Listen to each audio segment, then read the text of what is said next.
Le vaccin, quel qu'il soit, a un parcours dense et complexe avant d'être mis sur le marché. De manière simplifiée, le vaccin traverse différentes phases pour finalement être diffusé au grand public. Et pour cause, il faut tester le produit pour éviter tout risque d'effets secondaires critiques chez l'humain. Les laboratoires vont donc réaliser des essais. En premier lieu, il existe ce qu'on appelle les essais précliniques.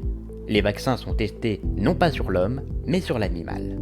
Strictement encadrés par la législation européenne et française, les expérimentations animales sont autorisées uniquement si elles revêtent un caractère de stricte nécessité.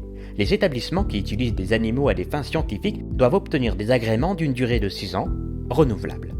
L'éthique en expérimentation animale est un autre sujet que nous n'évoquerons pas en détail ici, mais plusieurs scientifiques travaillent déjà à des pistes alternatives, comme le recours à la technologie via des supercalculateurs.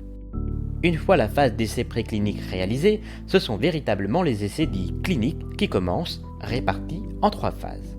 Premièrement, la phase 1, dite innocuité.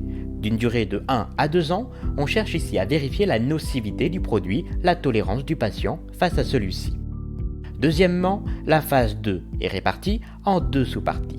La phase 2A, qui dure d'1 à 2 années où les volontaires restent un très petit nombre, on s'intéresse à découvrir le bon dosage et l'immunogénicité du vaccin, soit la capacité à provoquer une réaction immunitaire.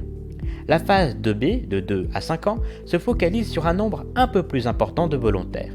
Intitulé preuve de concept, l'objectif est de vérifier la durabilité du vaccin et la stratégie à adopter, comme le nombre de doses, le nombre d'injections, etc.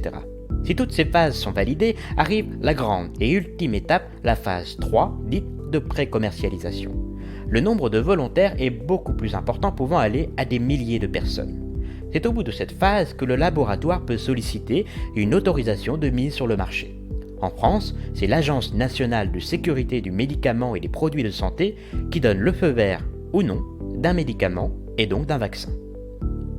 Une fois commercialisé, il existe une 4e phase, celle de la pharmacovigilance. Les médecins, les pharmacies, le personnel soignant et les patients sont invités à déclarer tout effet secondaire non prévu par la notice.